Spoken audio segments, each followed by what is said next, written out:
दर्शकबिन इन्सुमा online TV हेरेर बस्नुहुने तपाईँ सम्पूर्ण दर्शकलाई स्वागत छ। आज हामीले अतिथिको रूपमा निम्ताएका छौँ रसुवा जिल्ला सभाका सहसचिव विनोद थिङ सरलाई। उहाँ जुन मङ्गोल नेसनल अर्गनाइजेसनको एकदमै युवा तथा जुझारु नेतृत्व पङ्क्तिमा खडा भएर अगाडि बढिरहनु भएको छ। आज मङ्गोल नेसनल अर्गनाइजेसनकै विषयमा यही कुराहरूको अन्तर्वस्तुलाई लिएर हामीले केही वाद विवाद बहस गर्ने जमर्को गरेका छौँ। आउनुहोस् उहाँलाई स्वागत गरौँ। स्वागत छ यहाँलाई। जय मङ्गोल। आरामै हुनुहुन्छ? आरामै छु, राम्रै चलिरहेको छ, अहिलेसम्म राम्रै भइरहेछ। त्यसो त तपाईँको राजनीतिक जीवन कसरी अगाडि बढिरहेको छ? राजनीतिक विषय अहिले अब कोरोनाले भर्खरै अब देश पनि भर्खरै उठ्दैछ। अब हामी पनि कोरोनाकै जुन कहरको माहौलमा सबैजना घरभित्रै बन्द थियौँ। अब त्यही माहौललाई चाहिँ छिचोल्दै अहिले चाहिँ राजनीतिक यात्रा चाहिँ मङ्गोल नेसनल अर्गनाइजेसनकै विषयमा बुझ्दै र आफूले जानेको कुराहरू गाउँठाउँमा दिदीभाइ दाजुबहिनीहरू सबैलाई चाहिँ बुझाउँदै चाहिँ राजनीतिक यात्रा अहिले यसरी अगाडि बढिरहेछ भनौँ। तपाईँलाई म छोटो जोड्न चाहेँ, तपाईँले यो मङ्गोल नेसनल अर्गनाइजेसन भन्ने राजनीतिक दल कसरी चिन्नुभयो र कसरी यो मङ्गोल नेसनल अर्गनाइजेसनलाई उचित ठानेर अगाडि बढ्नु भइरहेको छ? मलाई त सम्भवतः भनौँ सानैदेखि नै एउटा भनौँ न राजनीतिको विषयमा चाहिँ एउटा चासो त भइरहन्थ्यो, एउटा क्युरियस भइरहन्थ्यो सानैदेखि। तर मङ्गोल नेसनल अर्गनाइजेसनसँग भेट्नु हुनुको कारण चाहिँ एकजना दाइले, विकास दाइले, जिल्ला अध्यक्ष हुनुहुन्छ अहिले, उहाँले नै चाहिँ बारम्बार आएर चाहिँ अब युवा नेतृत्व, अब यो देश चाहिँ अब यो पुरानो तरिकाले, यो पुरातन सोचहरूले चाहिँ चल्दैन, मङ्गोल नेसनल अर्गनाइजेसन यहाँकै मूलवासीले चाहिँ यो देशमा शासन सत्ता चलाउनुहुन्छ भनेर यस्तै कुराहरू भन्नुहुन्थ्यो र उहाँको कुराले इन्ट्रेस्ट पनि जाग्थ्यो नि त। त्यही भएर चाहिँ उहाँले बुक्सहरू पनि ल्याएर दिनुभयो। मैले नेपाली राजनीतिमा अदेखा सच्याइ बुक पढिसकेपछि ठ्याक्कै यो नेपाली राजनीतिमा चाहिँ भइरहेको सबै कुराहरू चाहिँ जुन नदेखिने सच्चाइहरू छ, त्यो सच्चाइहरू देखिसकेपछि चाहिँ हो म राजनीतिमा लाग्नु पर्दो रहेछ भन्ने कुराहरू बुझेर चाहिँ मङ्गोल नेसनल अर्गनाइजेसन नै रहेछ यो देशमा चाहिँ वास्तविक राजनीति गर्ने भन्ने चाहिँ मैले, मेरो मनले पनि त्यो कुराहरू बुझिसकेपछि आबद्ध भएर अगाडि बढेँ। यो मङ्गोल भन्ने शब्द तपाईँले जुन किताब पढ्नुभयो, तपाईँलाई जसले प्रेरित गर्नुभएको, उहाँहरूले तपाईँलाई यो शब्द भन्दै गर्दा तपाईँलाई सुरुवाती फेजमा कस्तो लागेको थियो कि यो हामीले अहिले मङ्गोल भन्ने जुन शब्द सुनिरहेका छौँ र तपाईँहरू त एजेन्डै लिएर हिँड्नु भएको छ, खास यो के हो? खास गरी यो मङ्गोल भनेको शब्द चाहिँ तपाईँको यो जुन वर्णको आधारमा चाहिँ यो वर्णलाई चाहिँ निर्धारित गर्ने एउटा नाम दिएको हो। खास गरी यसलाई त अब भनौँ न आँखा चिम्से नाक थेप्चे हामीलाई चाहिँ एसियन ओरिजिनको, संसारले त एसियन ओरिजिन अथवा आँखा चिम्से नाक थेप्चेहरू भनेर चिन्छ नि त। अनि हो यो आँखा चिम्से नाक थेप्चेहरूलाई चाहिँ संसारमा चाहिँ यामेयन म्यानको चाहिँ परिभाषा दिँदाखेरि चाहिँ एमबाट चाहिँ मङ्गोलोइड रेस हो। डाक्टर गोपाल गुरुङजीले चाहिँ यो मङ्गोलोइड रेसको चाहिँ अनि त्यहाँबाट उहाँले चाहिँ एउटा यही मङ्गोलोइड रेसलाई चाहिँ अब अलिकति मङ्गोलोइड भन्नलाई अलिक अप्ठ्यारो लाग्ने भएर मङ्गोल मात्र चाहिँ एउटा सर्ट फर्म, सबैजनालाई भन्न सजिलो लाग्ने, सबैलाई प्यारो लाग्ने भएर चाहिँ यो मङ्गोल भन्ने शब्द चाहिँ तपाईँ हामी नै जो आँखा चिम्से नाक थेप्चे छ हो, हामी सबैजनालाई चाहिँ समेट्ने शब्द भनेर चाहिँ यो मङ्गोल नामाकरण मङ्गोल भन्नुभएको हो। ए त्यसो भए त यो मङ्गोल भन्ने शब्दले कुनै अस्तित्व त्यस्तो बोकेको त छैन? अस्तित्व बोकेको छ त। आँखा चिम्से नाक थेप्चे हामी जे जति पनि यो चाइनिज, कोरियन, फिलिपिन्स, इन्डोनेसियन जो जति पनि हामी आँखा चिम्से नाक थेप्चेहरू छौँ, जसको चाहिँ उत्पत्ति थलो चाहिँ यही नेपालको चाहिँ शिवलिक पर्वतमा चाहिँ 1 करोड 10 लाख वर्ष अगाडि चाहिँ जसको चाहिँ एउटै मूल घर छ, मूल थलो छ हो, उसको अस्तित्व बोकेकै नै चाहिँ यो मङ्गोल शब्दले नै बोकेको छ क्या। जुन चाहिँ कुनै कुराले चेन्ज हुँदैन नि त। जस्तै म तामाङ हुँ भन्यो भने चाहिँ त्यो मेरो पहिचान हो। पहिचान चाहिँ तपाईँको म कुनै ठाउँमा गएर भन्यो भने अथवा कुनै ठाउँमा गएर मैले चेन्ज पनि गर्न सक्छु नि त। म तामाङ नै भनेर मैले कसरी, तपाईँहरूले मलाई कसरी चिन्नुभयो भन्दाखेरि त मैले तामाङ भनेर चिनेँ नि त। जस्तै तर मैले अरू मान्छेलाई गएर म गुरुङ हो भन्यो भने त गुरुङ नै रहेछ भनेर पत्याउँछ नि त। तर त्यो त मेरो पहिचान भयो नि त। त्यो त समयअनुसार त्यो चाहिँ अनि त्यहाँबाट वातावरण अनुसार परिवर्तन भयो नि त। तर मेरो आँखा चिम्से छ, नाक थेप्चो छ, म मङ्गोल वर्णको मान्छे हो, म संसारभरि नै जहाँसुकै जाउँ न, अन्तरिक्षमै चन्द्रमामै गए पनि मेरो त यो वर्ण त चेन्ज हुँदैन नि त, मेरो अस्तित्व त परिवर्तन हुँदैन नि त। हो त्यसैले यो कहिले पनि परिवर्तन नहुने, यो कहिले पनि चेन्ज नहुने यो अस्तित्व बोकेको शब्द चाहिँ हो क्या मङ्गोल भनेको। त्यसो त मैले सुन्नमा आएको छ, यहाँ हामीलाई सुन्नमा आएको छ। हजुर, मङ्गोल नेसनल अर्गनाइजेसनले चाहिँ जातिगत सोच लिएर अगाडि बढ्छ, जातिगत द्वन्द्व ल्याउन खोजेको छ भन्ने जस्तो प्रश्नहरू पनि कहीँ कतै आएको सुन्नमा पाइन्छ र यो कुरालाई तपाईँ के भन्नुहुन्छ? अब सर्वप्रथम जसले चाहिँ यो कुरा भन्छ नि मङ्गोल नेसनल अर्गनाइजेसनले चाहिँ जातिगत सोच बोकेर अगाडि बढेको छ भन्नु चाहिँ खास गरी उसको त्यो विचार नै सबैभन्दा पहिला चाहिँ त्यो जातिगत सोचबाट चाहिँ माथि उड्न नसकेको परिणाम हो क्या त्यो भनेको। मङ्गोल नेसनल अर्गनाइजेसनले उसको मूल एजेन्डा नै मङ्गोल नेसनल अर्गनाइजेसनको मूल एजेन्डा नै के छ के भन्दाखेरि जात जाति भन्दैनौँ भनिरहेको छ नि त। हामी त जात जाति चाहिँ यो टोटली यो जुन एउटा हाम्रो समाज चाहिँ यो जुन जात जातिमा विभाजित भएको छ, टुक्रा टुक्रा भएर फुटेको छ नि, हो यो टुक्रा भएर फुटेको समाजलाई चाहिँ जोड्नको लागि चाहिँ यो जात जाति बिचको जुन एउटा पर्खाल छ हो यो पर्खाल भत्काउनुपर्छ भन्दैछौँ नि त हामी त। हामीले त्यसैले जात जातिलाई तिमी ठुलो जातको, तिमी सानो जातको, तिमी बाहुन, तिमी ठुलो, तिमी वैश्य, तिमी व्यापार मात्र गर्नुपर्छ, तिमी शूद्र, तिमी नोकर मात्र बन्नुपर्छ, तिमी दमन शोषित मात्र भएर बाँच्न पाउनुपर्छ भनेर त भनिरहेको छैनौ नि त। त्यसैले संविधानमा बाहुन क्षेत्री अथवा खस आर्य साथीहरूले चाहिँ संविधानमा चाहिँ उनीहरूको अस्तित्व एन्टिटी खस आर्य भनेर सुनिश्चित भइराख्दाखेरि चाहिँ जुन हामी यहाँको बहुसङ्ख्यक हिन्दू मूलवासी मङ्गोलहरूको चाहिँ संविधानमा जुन अस्तित्व हिन्दू मूलवासी मङ्गोल भनेर चाहिँ लेखिनु पर्थ्यो त्यो कुरा चाहिँ सुनिश्चित भएको छैन। हो त्यही कुरा चाहिँ हामीले पाउनुपर्छ। हामी चाहिँ यो देशको मूलवासी हौँ र हाम्रो वर्ण हाम्रो रेस चाहिँ हामी चाहिँ मङ्गोल रेसका हौँ भनेर चाहिँ संसारले चिन्नुपर्छ र त्यो चिनाउनु भन्दा पनि सबैभन्दा अगाडि चाहिँ यो देशको मूल कानुन संविधानले चाहिँ हामीलाई त्यो अधिकार दिनुपर्छ भन्ने चाहिँ मङ्गोल नेसनल अर्गनाइजेसन। मङ्गोल नेसनल अर्गनाइजेसनले आइडेन्टिकल पोलिटिक्स होइन एन्टिटीको कुरा गर्छ, उत्पत्तिसँगको कुरा गर्दै आएर मानव रेसमा चाहिँ मङ्गोल भन्ने वर्णको जुन अस्तित्व बोकेका व्यक्तित्वहरूको चाहिँ हक र अधिकारको निमित्त लडेको, अस्तित्वको लागि लडेको भन्ने तपाईँको जुन भनाइ छ यो भनाइ चाहिँ तमाम यही देशमा रहेका तपाईँ जस्तै रेस र फेस बोकेको व्यक्तित्वहरूलाई सम्झाउँदै जाँदा उहाँहरूले त यी आर्य नस्ल बोकेका व्यक्तित्वहरूलाई नै सपोर्ट गरेर हिँडिरहेको देख्न सक्छौँ नि। त्यही त हाम्रो मान्छे अहिलेसम्म यो त्यो हुनुको कारण भनेको नै इतिहास बुझ्नुपर्छ क्या। जसले आफ्नो इतिहास बुझ्दैन उसको वर्तमान र भविष्य नै हुँदैन भन्छ नि त।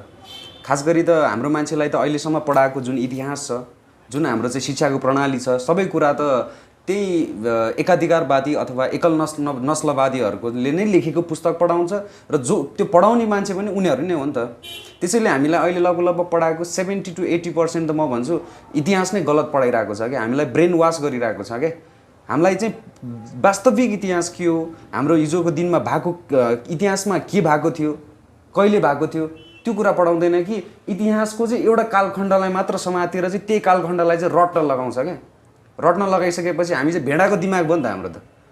सत्य इतिहासै थाहा छैन। किताबमा अहिलेसम्म जे पढ्यो उनीहरूले जे लेखाएर पढायो त्यही पढ्यो होइन। वास्तविक इतिहास त हामीले बुझिसकेका छैनौँ नि त। हाम्रो मान्छेलाई हिजोको दिनमा पढ्न दिएन, लेख्न दिएन।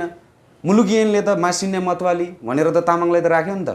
मासी मतवाली भनेर राख्यो, त्यसपछि अछुत भनेर राख्यो, तागादारी भनेर उपल्लो जात भनेर राख्यो। हो त्यही चाहिँ एउटा जुन एउटा समाज निर्माणको जुन व्यवस्था एउटा त्यो जुन कानुन थियो त्यही कानुनको आधारमा त अहिले हाम्रो समाज चलिरहेको छ त।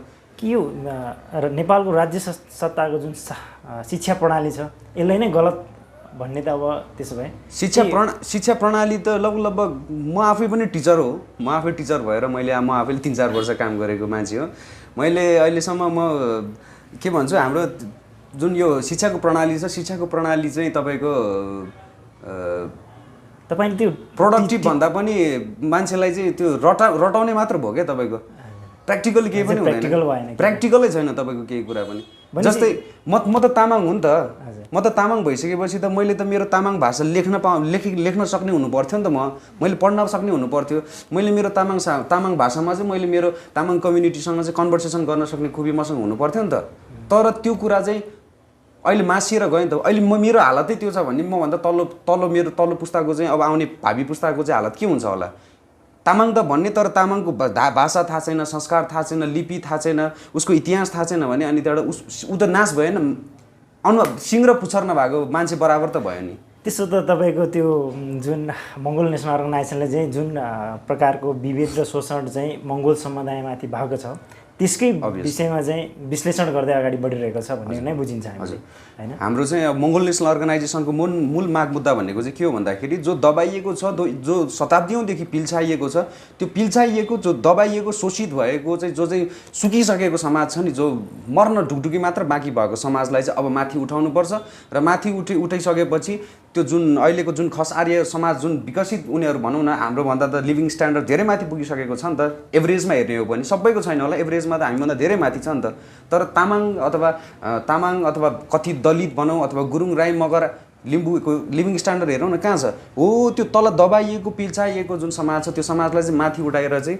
समानता क्रिएट गर्ने भन्ने चाहिँ मङ्गोल नेसनल अर्गनाइजेसनको माग मुद्दा हो क्या तपाईँ त एक जुझारु युवा हुनुहुन्छ होइन जुन मङ्गोल नेसनल अर्गनाइजेसनमा आबद्ध भएर आजको दिनमा काम गरिरहनु भएको छ हजुर तर तपाईँ जस्तै युवाहरू त राजनीति गर्नै चाहँदैन त यसलाई चाहिँ तपाईँ कसरी हेर्नु भएको छ त्यो भनेको त्यही त भन्दैछु त मेन्टली गेम खेलेको छ नि त हामीलाई त उहाँहरूलाई चाहिँ किन बहुसङ्ख्यक यो देशमा चाहिँ मेजोरिटी कसको छ भन्दा त आँखा चिम्से नाक थेप्सेकै होला नि त यो देशमा त 80% त छ नि त 80% यदि 100 जनामा चाहिँ 80% आँखा चिम्से नाक थेप्से चाहिँ अनि त्यहाँबाट संसद भवनमा 80% चाहिँ भयो भने सोच्नु न सत्ता कहाँ पल्टियो नि त उसले त्यो 80%ले चाहेको कुरा त उसले आफ्नो शिक्षा प्रणाली आफूले चाहेअनुसार गर्न पायो राईले राईको भाषामा पढ्न पायो गुरुङले गुरुङको भाषा पढ्न पायो तामाङले तामाङमा पढ्न पायो अथवा सबैले आफ्नो भाषालाई चाहिँ प्रोत्साहन उठ्ने भयो नि त एउटा मात्र धर्म एउटा मात्र संस्कार एउटा मात्र जाति चाहिँ माथि उठ्ने भएन नि त हो त्यसैले चाहिँ के गरिरहेको छ त्यो दिन नआओस् भनेर जुन चाहिँ हिजोको दिनमा 450 वर्षदेखि चाहिँ जो शासन सत्ता चलाइराखेका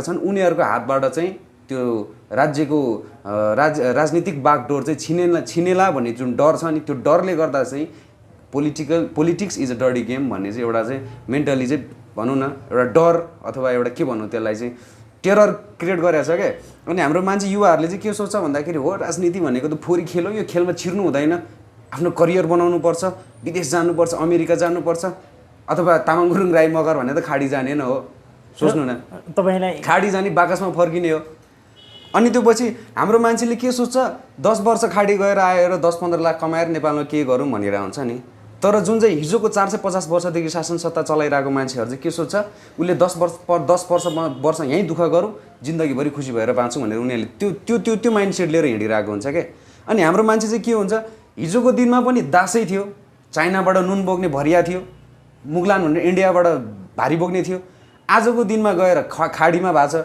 अब भोलिको दिनमा कहाँ लगेर बेच्छ यिनीहरूले चन्द्रमामा लगेर बेच्ने हो त्यो फ्याक्ट कुरै हो क्या त्यसैले अहिलेको युवाहरूले चाहिँ सोच्नु पऱ्यो क्या हाम्रो जेनेरेसनले चाहिँ यदि त्याग तपस्या यदि हाम्रो जेनेरेसनले केही मात्र टोटल दिनु पर्दैन क्या मात्र 10-15 वर्ष चाहिँ पोलिटिक्समा दिने हो भने अहिले नै सोच विचार गर्ने हो भने हाम्रो भोलिको दिन सुनिश्चित हुन्छ क्या तर यदि अहिलेको हिजोको दिनमा जसरी चाहिँ हाम्रो मान्छेले चाहिँ खाडीमै जाने पैसा कमाएर सबै कुरा हुन्छ भन्ने चाहिँ हुँदैन क्या गोपाल गुरुङज्यूले भन्नुभएको छ नि त political power is the master key of all locks भन्नुभएको छ नि त सबै बन्द ढोकाहरूको चाहिँ खोल्ने चाबी भनेको चाहिँ राजनीति हो भन्नुभएको छ नि त राजनीतिले नै त हो सबै कुरा परिवर्तन हुने भनेको अनि जुन मूल कुरा छ मूल चाबी छ त्यो चाबी नै नखोजिकन चाहिँ ढोका खोल्छु भने चाहिँ त ढोका खुल्दैन नि अनि सधैँ तलको तलै हुने हो क्या त्यसैले म चाहिँ के आह्वान गर्न चाहन्छु भने सम्पूर्ण युवाहरू के अहिलेको न्यू जेनेरेसन यो 21औं शताब्दीको जुन युवाहरू छ उनीहरू राजनीतिमा आउनु पर्यो क्या भनौँ न राजनीतिमा नआइकन विकल्पै छैन क्या तपाईँको त्यो बुढापाकाले जुन चाहिँ हिजोको दिनदेखि त्यो उखान टुक्का हान्दा देश खाइसक्यो क्या अबको न्यू जेनेरेसनले चाहिँ के सोच्नु पर्यो भन्दाखेरि राजनीतिमा पनि छ आफ्नो राजनीतिलाई करियर बनाउन पनि सकिन्छ भन्ने कुराहरू चाहिँ अब अध्ययन गर्नु पर्यो खोज्नु पर्यो अनुसन्धान गर्नु पर्यो हामीले त के देखिरहेको छौँ भने सर होइन हजुर नेपालको जुन कङ्ग्रेस एमाले माओवादी यी पार्टीहरूले गरेको गतिविधि देखेर चाहिँ हाम्रो युवाहरू जस्तै तपाईँकै मङ्गोल रेस र फेस बोकेका व्यक्तित्वहरू चाहिँ खाडी मुलुकमै गएर बरु दुःख गरेर 2-4 पैसा भयो भने आम्दानी गर्छु यो यहाँ यस्तो फोरी खेलमा चाहिँ म बस्दिनँ भन्ने त्यो किसिमको सोच त लियो तर त्यस्तो व्यक्तित्वहरूलाई चाहिँ कसरी हामीले चाहिँ राजनीतिमा इन्भल्भ गराउन सकिन्छ त त्यस्तो व्यक्तित्वहरूलाई चाहिँ राजनीति इन्भल्भ गरेर देशको विकास र समृद्धिको बाटोमा लाने र तपाईँकै भन्नुभएको तपाईँकै अस्तित्व प्राप्तिको लागि लड्नका निमित्त पनि के मङ्गोल नेसनल अर्गनाइजेसनले साथ दिनेछ त कुन चाहिँ राजनीति गर्ने त कुन राजनीतिक दलमा आबद्ध भएर राजनीति गर्ने त एउटा कुरो त जुन यो एबिसीको राजनीतिक सङ्गठन भन्नुभयो तपाईँले यो जुन एबिसी राजनीतिक सङ्गठन भन्ने त यो नामका मात्रै हुन् होइन अब एमाले भनेर गए पनि माओवादी भनेर गए पनि कालो काङ्ग्रेस सेतो काङ्ग्रेस नयाँ शक्ति पुरानो शक्ति जेसुकै शक्ति भनेर गए पनि कहाँ जालस मछली मेरै ढडिया भने जस्तै गएर आखिरमा त उसकै एउटै भाँडोमा पर्न जाने हो मङ्गोल नेसनल अर्गनाइजेसन मात्र चाहिँ यस्तो राजनीतिक सङ्गठन हो जुनले चाहिँ लोकतन्त्रको चाहिँ असली अभ्यास गर्दैछ क्या लोकतन्त्र भनेको के हो त भन्दाखेरि जनताद्वारा जनताले जनतामाथि गर्ने शासन हो नि त, जनताको शासन हो नि त।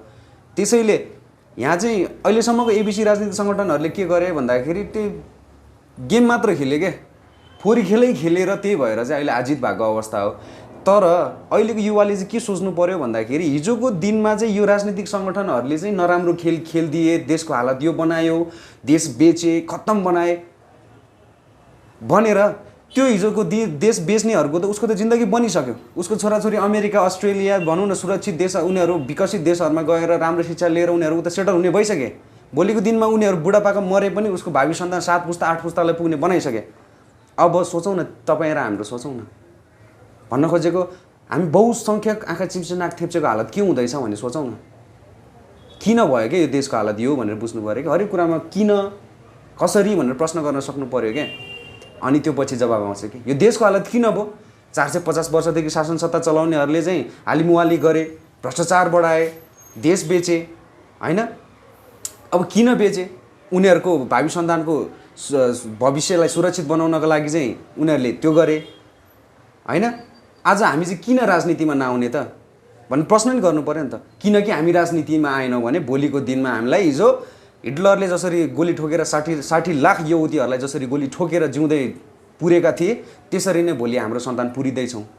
धेरै समय कुर्नु पर्दैन, तपाईँ हामीले आँखाले देख्न सक्छौँ कि यदि हाम्रो युवाहरूले अहिले आँखा खोलेर अहिले चाहिँ हाम्रो मान्छेले चाहिँ बुझेन, अब हाम्रो मान्छे अहिले राजनीतिमा आएन भने यति कुरा याद गर्नुहोस्, हाम्रो छोरा नातिको पालासम्ममा यिनीहरूले गोली ठोकेर मार्छ क्या।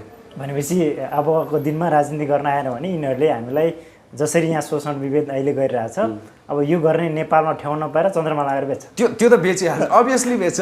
हिजोको दिनमा तिब्बतबाट नुन बोक्ने भरिया बनाएन कि, हिजोको दिनमा हामीलाई के बनाएन क्या। जनावर जसरी पशु जसरी बेचिन्थ्यो त्यसरी चाहिँ मासिन्ने मतुवाली तामाङ गुरुङ राई मगरलाई दास बनाउन मिल्थ्यो, बेच्न मिल्छ। पशु सर चाहिँ यिनीहरूलाई किनबेच गर्न मिल्छ। यिनीहरूले एउटा कुनै गल्ती गर्यो भने गएर चाहिँ यिनीहरूलाई घाँटी छिनाएर मार्नुपर्छ भनी त हिजो मुलुकी ऐनमै छ त, तपाईँको कानुनमै छ त। त्यही कानुनको असरले त आज हाम्रो यो समाज यो संरचना भइरहेको छ त। त्यसैले त हामी अहिलेसम्म यति दुःख पाइरहेको छौँ त। त्यसैले हिजोको दिनमा हाम्रो बाउबाजेले चाहिँ त्यो कुरा बुझिदिएको भए आज हामी यहाँ हुँदैन थियौँ नि त। हामी यो देशको शासन सत्ता चलाउने, यो देशको मालिक भइसकेका हुन्थ्यौँ, हामी हराभरा भइसकेका हुन्थ्यौँ। हामी पनि युरोपियन कन्ट्रिजहरूको मान्छेहरू चाहिँ यहाँ आएर नेपालमा आएर काम गर्ने अवसर हुन्थ्यो। अहिले हेर्नु त हालत के छ, कसले गर्दा भयो यो हालत, यो कुरा बुझ्नु पऱ्यो नि त, हामीले प्रश्न गर्नु पऱ्यो नि त। नेपालको चाहिँ माया लाग्छ, म देशभक्त पनि हुँ भन्ने राष्ट्रगान गाउने बेला मात्र छातीमा हात राखेर त भएन नि त। देशभक्त भनेको त्यो होइन नि त। म देशलाई माया गर्छु भने अनि खाडीमा गएर अस्ट्रेलिया गएर अमेरिका गएर चाहिँ देशलाई माया गर्छु भनेर हुन्छ। देशलाई माया गर्ने मान्छे त देशमै बस्नु पऱ्यो नि त, राजनीतिमा लाग्नु पऱ्यो नि, अथवा जेसुकै गर देशमा बस्नु पऱ्यो नि त। देशको चाहिँ विकासको निम्ति अगाडि बढ्नु पऱ्यो नि त। देशको हरेक कुराहरूमा चाहिँ सरकारले गरेको हरेक कुराहरूमा चाहिँ अब त्यहाँ वार्निङ दिने हुन्छ कि अथवा आफूले नयाँ केही इनोभेटिभ कुराहरू गर्ने हो कि त्यो गर्नु पऱ्यो नि त। अनि त्यो छैन, अनि त्यहाँबाट देश बिग्रियो, नेताले देश बेच्यो, देश खत्तम भयो, देश सकियो भनेर हुन्छ त। भनेपछि यो देश बनाउने हो भने युवा नै अगाडि बढ्नु पर्यो। त्यो त अभियसली हो, किनकि हिजोको दिनमा त त्यो देखिसक्यो नि त। तपाईँको काङ्ग्रेसको शासन सत्ता हेरेन कि माओला आयो, अब त्यसरी नै जान्छ। एमाले यो देशमा कम्युनिस्ट भने कम्युनिस्ट नै छैन भन्ने डाक्टर गोपाल गुरुङजीले त धेरै वर्ष अगाडि 3 दशक अगाडि नै भन्नुभएको। पतन हुन्छ भने अब पतन पनि हुँदै गइसक्यो। नेपाली काङ्ग्रेस त 2017 सालमै खत्तम भएको। अनि भनेपछि सोचौँ न, हामीले चाहिँ के कुरा बुझ्नु पऱ्यो भन्दाखेरि त्यही हो क्या, राजनीति नै हो सबै कुरा चाहिँ, सबै कुरामा चाहिँ परिवर्तन ल्याउने भनेकै राजनीति हो।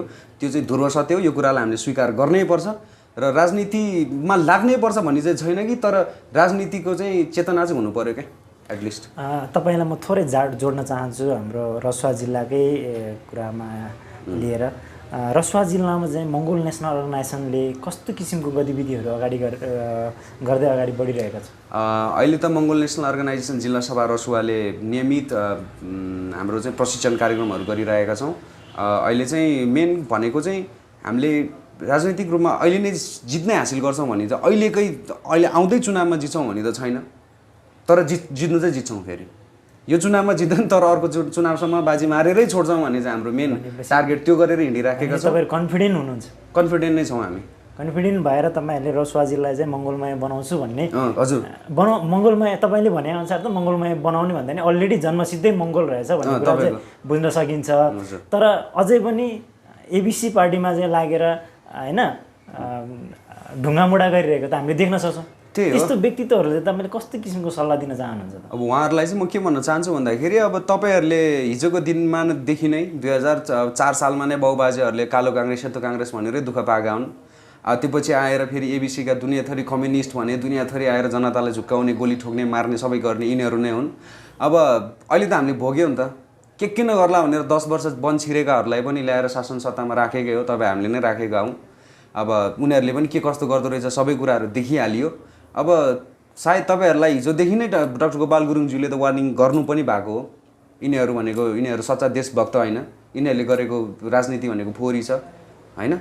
हामी चाहिँ अब यो देशको मूलवासी मङ्गोलहरू चाहिँ उठ्नुपर्छ जाग्नुपर्छ भनेर उहाँले पहिल्यैदेखि भन्नु भइरहेको कुराहरू हो।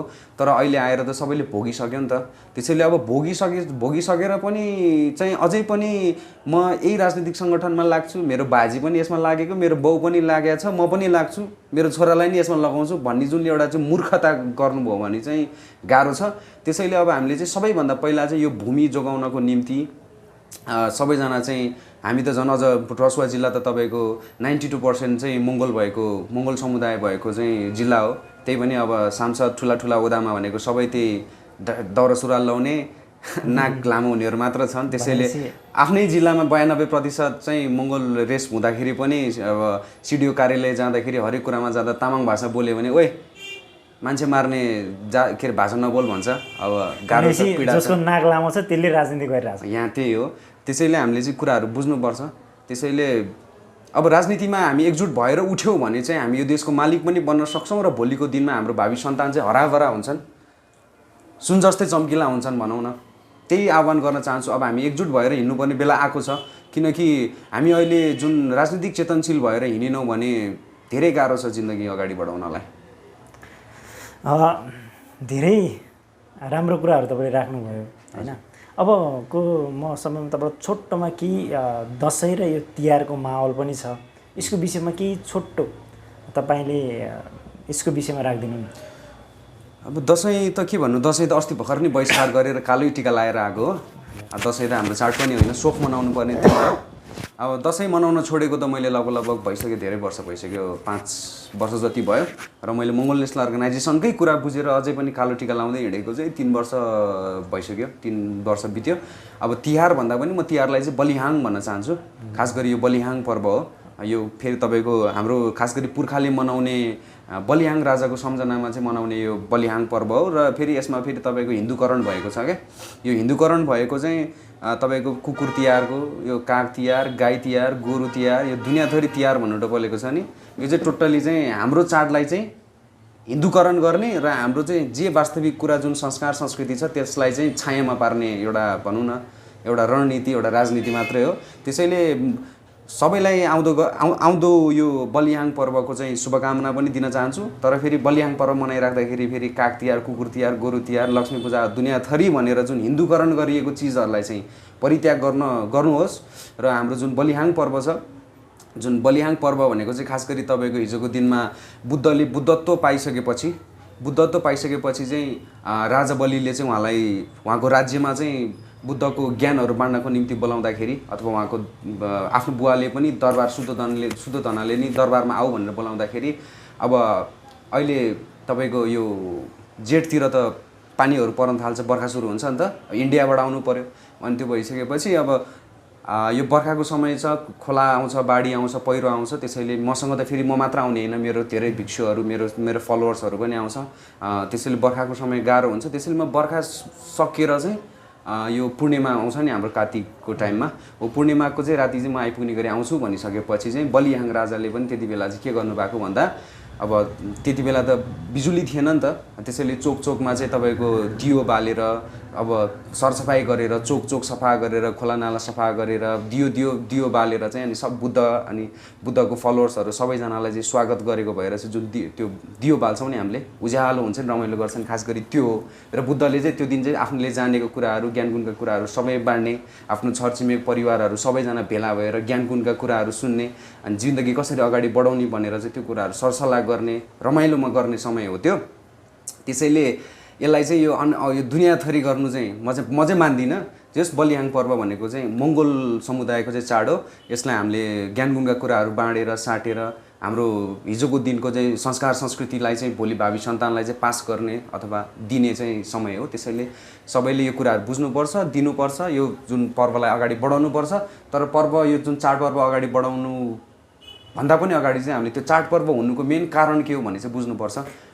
यो बलिहाङ पर्वकै कुरा गर्दाखेरि पनि हिन्दू जुन धर्म मान्नेहरूले चाहिँ देउसी भैलो जस्तो खेलेर हिँडिरहेछन्। तपाईँहरू चाहिँ मैले कहीँ कतै देखेको छु जयमङ्गल भन्दै हिँडिरहनु भएको छ। खास यो जयमङ्गल भनेको चाहिँ किन भन्नु पर्यो, किन भनिरहेको छ? खास गरी चाहिँ यस्तो भयो कि तपाईँको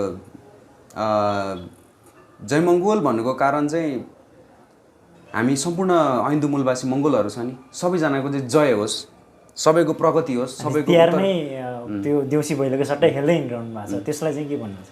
त्यसलाई चाहिँ खास गरी अब यो चाहिँ हाम्रो मान्छेलाई थाहा छैन नि त। मैले भन्दैछु नि त हिजोको जुन गलत इतिहास चाडपर्व चाहिँ जुन हिन्दूकरण गरिएको छ नि त्यो चिजलाई चाहिँ अब ठ्याक्क रोग लागेको छ भने त औषधि खानु पऱ्यो नि त। त्यसै गरी हिन्दूकरण गरेर हाम्रो चाडबाड जति सबैजना हिन्दूकरण भइरहेको छ हो त्यसलाई त ठ्याक्क औषधि चाहियो नि त। औषधि भनेको चाहिँ के हो भन्दाखेरि मङ्गलवाद हो नि त। हिन्दूवादको चाहिँ ठ्याक्क अपोजिट भनेको चाहिँ मङ्गलवाद हो। हिन्दूवाद भनेको फासिस्टवादी शैलीबाट चल्छ, उसले अरूलाई मारेर भने आफू जित्नुपर्छ भन्ने विचार हुन्छ। तर मङ्गलवाद भनेको चाहिँ के हुन्छ, तिमी पनि जित र मलाई पनि जित्न दियो, तिमी र म नै मिलेर चाहिँ जितौँ न, हामी दुवैजना जितौँ भन्ने हो। मारेर होइन बचाएर चाहिँ अगाडि तिमी पनि बाँच र म पनि बाँच्न पाउनु पर्छ भन्ने कुरा। फेरि मलाई मार्न खोज्यो भने फेरि म चुप लागेर बस्ने खालको त्यो विचार चाहिँ होइन क्या। तिमी पनि बाँच, तिमी पनि मान्छे हो, तिम्रो अस्तित्व छ, मानव अस्तित्व लिएर तिमी बाँच्न पाउँछौ र मलाई पनि त बाँच्न देऊ भन्ने चाहिँ मङ्गलवाद दर्शनलाई चाहिँ त्यो हो। त्यसैले हामीले चाहिँ ठिक्क यो चाहिँ पुरानो हिजो फोहोर भएको अथवा धुमलिएको पानीलाई चाहिँ हामीले चाहिँ सफा गर्नको लागिलाई चाहिँ हामीले यो चाड चाहिँ खास गरी यो चाहिँ तिहार होइन है, यो चाहिँ गाई पूजा, गोरु पूजा, यो दुनियाँथरी यो जनावरको पशु पूजा होइन। यो चाहिँ खास गरी चाहिँ हामी ज्ञानगुणका कुरा बाँड्ने समय हो। यो चाहिँ हामीले बुद्धत्व चाहिँ बुद्धले दिनुभएको ज्ञान दर्शनहरूलाई चाहिँ हामीले चाहिँ एकअर्कामा साट्ने हो अनि परिवारसँगै बस्ने हो, रमाइलो गर्ने हो भनेर चाहिँ यो त्यो कुरा दिनको लागि चाहिँ जयमङ्गल भन्दै हिँड्छौँ क्या। सबैको जय होस् भन्न खोजेको। विनोदजी, अब हामी कार्यक्रमको अन्तिममा छौँ। अब यो इन्सुमा अनलाइन टिभी हेरेर बस्नुहुने दर्शकबिनहरूलाई तपाईँ के भन्न चाहनुहुन्छ? सर्वप्रथम त सबैभन्दा पहिला तपाईँलाई धन्यवाद। आज यहाँ आएर तपाईँको मिडियामा बोलाइदिनु भयो। मैले जानेको कुरा, मलाई लागेको कुरा भन्न दिनुभएकोमा सबैभन्दा पहिला तपाईँले सर्वप्रथम धेरै नै धन्यवाद दिन चाहन्छु। र सम्पूर्ण इन्सुमा अनलाइन टिभी हेरेर बस्नुहुने सम्पूर्ण दर्शकवृन्दहरूलाई चाहिँ म के भन्न चाहन्छु भन्दा हामी सबैजना राजनीतिमै लाग्नुपर्छ भन्ने चाहिँ छैन, तर राजनीतिक चेतना चाहिँ हुनैपर्छ भन्ने चाहिँ हो। किनकि राजनीतिक चेतना बिना चाहिँ मान्छे अधुरो हुन्छ। जस्तै यदि राजनीतिक चेतना भएन भने हामी चाहिँ सिङ र पुच्छर नभएका जनावर सर नै हो भनौँ। अरूले यता जा भने जाने, उता जा भन्दा पनि जाने, उठभन्दा उठ्ने, बसभन्दा बस्ने। हाम्रो राजनीतिक चेतना छैन। त्यही कारणले चाहिँ अहिले यो हाम्रो देशको हालत यो भइरहेको हो। त्यसैले हामीले चाहिँ यो देशलाई विकसित बनाउन, समृद्ध बनाउन र हाम्रो भोलिको दिनमा चाहिँ भावी सन्तानको चाहिँ भविष्य सुनिश्चित गर्न, उज्जवल बनाउनको लागि हामीले चाहिँ अब कुन राजनीतिक सङ्गठनमा चाहिँ भोट हाल्नुपर्ने रहेछ, कुन राजनीतिक सङ्गठनमा चाहिँ हामी आबद्ध हुनुपर्ने रहेछ, कुन राजनीतिक सङ्गठनले चाहिँ हाम्रो समुदायलाई माथि उठाउन खोजेको रहेछ हो, यो सबै कुराहरू चाहिँ बुझ्न आवश्यक छ। किनकि हामीले भोगेर धेरै कुराहरू दुःख हामीले धेरै भोगिसकेका छौँ। त्यसैले अब यो दुःखबाट उन्मुक्ति पाउनलाई चाहिँ हामीले कता छ त बाटो, कता जानुपर्ने रहेछ, कुन राजनीतिक सङ्गठनलाई चाहिँ यो राजनीतिक बागडोर चाहिँ दिनुपर्ने रहेछ भन्ने कुराहरू चाहिँ हामीले बुझ्न आवश्यक छ। र तपाईँहरूले बुझ्नुहोस्, मङ्गोल नेसनल अर्गनाइजेसनको बारेमा विभिन्न पुस्तकहरू पनि डाक्टर गोपाल गुरुङजीले लेख्नु भएको छ। त्यो पुस्तकहरू पनि अध्ययन गर्नुहोस्। युट्युबमा अहिले अब पहिला जस्तो जमाना छैन, अहिले युट्युबमा गएर नि तपाईँले धेरै भिडियोहरू पनि हेर्न सक्नुहुन्छ। अथवा आफ्नो अहिले मङ्गोल नेसनल अर्गनाइजेसनको तपाईँको धेरै जिल्लाहरूमा चाहिँ सङ्गठन विस्तार पनि भइसकेको छ। विभिन्न वडा सभा गठन भइसकेको छ, पालिका गठन भइसकेको छ। तपाईँले त्यहाँ गएर पनि जानकारीहरू लिन पाउनुहुनेछ। सबैभन्दा पहिला चाहिँ राजनीतिक चेतनशील चाहिँ बन्नुपर्छ भन्ने आग्रह गर्न चाहन्छु। यहाँको व्यस्त समयको बावजुद पनि यहाँ आएर संवाद गरिदिनु भएकोमा यहाँलाई धेरै धेरै धन्यवाद दिन्छु। हस् त, तपाईँलाई पनि जय मङ्गल।